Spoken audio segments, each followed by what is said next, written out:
জুমার খুতবার সময় অনেক মানুষ আছে কথা বলে, তখন আমার করণীয় কি? যারা কথা বলে তাদেরকে আপনি মুখ দিয়ে কথা বলে বন্ধ করতে যাবেন না বা থামাতে যাবেন না তাদের কথা, বরং তাদেরকে কোনোভাবে ইশারা ইঙ্গিতে তাদেরকে নীরব থাকতে এবং চুপ থাকতে বলবেন। এটাই হাদিসের নির্দেশ।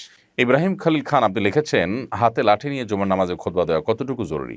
এটা ফরজ ওয়াজিবের পর্যায়ে না থাকলেও সুন্নাহ, নবী সাল্লাল্লাহু আলাইহি ওয়াসাল্লামের সুন্নাহ দ্বারা প্রমাণিত খুতবার সময় হাতে লাঠি থাকা বিধায় সুন্নাহ আদায়ের নিয়তে এটা তো অবশ্যই করা উচিত। তবে না করলে কোনো ক্ষতি, তার কারণে নামাজ হবে না বা গুনাহ হবে, ব্যাপারটা কিন্তু সেরকম না। ক্লাসের সময় আসরের আজান দিলে স্যারকে না বলেই নামাজে যাওয়া যাবে কিনা? ভদ্রতার খাতিরে অবশ্যই আপনি অনুমতি নিয়ে যাবেন।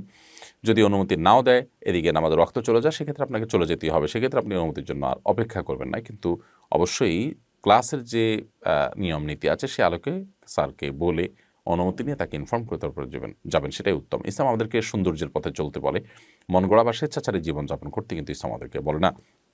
এমডি হেমায়েত উদ্দিন খুলনা এই আইডি থেকে আপনি লিখেছেন, মসজিদের টাকা কি ঈদগাহের খরচ করা যাবে? মসজিদের টাকা মসজিদেই খরচ করতে হবে, ঈদগাহে খরচ করা যাবে না।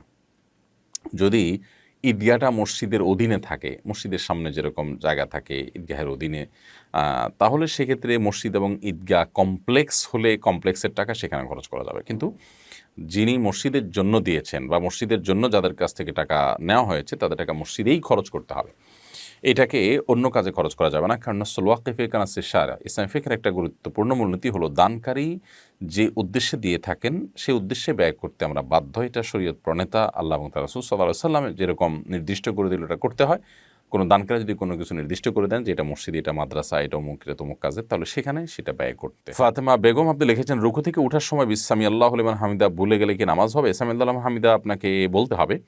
এটা আপনি যদি ভুলে যান শেষে সেজদা সহ দিয়ে দিবেন, যেহেতু আপনি ওয়াজিব তরক করেছেন। ফাহিম এআইডি থেকে আপনি লিখেছেন, সহশিক্ষার একটি প্রতিষ্ঠানে একজন শিক্ষক হিসাবে চোখের হেফাজত করার বিধান কি? রাস্তায় চলার পথে কঠোরভাবে হেফাজত করা হলেও পড়ানোর সময় চোখ নিচে রাখা যায় না এবং বিভিন্নভাবে স্টুডেন্টদের সাথে ইন্টারেক্ট করতে হয় পড়ানোর স্বার্থে, এক্ষেত্রে বিধান কি জানতে ইচ্ছুক।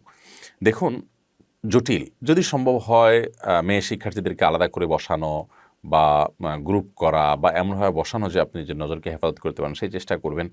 সংগ্রাম এবং যুদ্ধ আপনাকে চালাতে হবে। যদি কোনোভাবে নিজেকে নিয়ন্ত্রণ করতে না পারেন তাহলে সেক্ষেত্রে বিকল্প চিন্তা আপনার করতে হবে। প্রয়োজনে শুধু ছেলেদের পড়ানোর মতো সুযোগ থাকলে সেদিকে আপনাকে যেতে হবে। আসলে কিয়ামত যত নিকটবর্তী হয়ে যাচ্ছে, দিনের পরে চলাটা আমাদের জন্য কঠিন থেকে কঠিনতর হয়ে যাচ্ছে। দুনিয়াটা ঈমানদারের জন্য এমনিতেই জেলখানা, সেটা কিয়ামত যত নিকটবর্তী হবে আরও বেশি হবে। সেটিরকম একটা পরিস্থিতির মধ্য দিয়ে আমরা কিন্তু সময়গুলো পার করছি।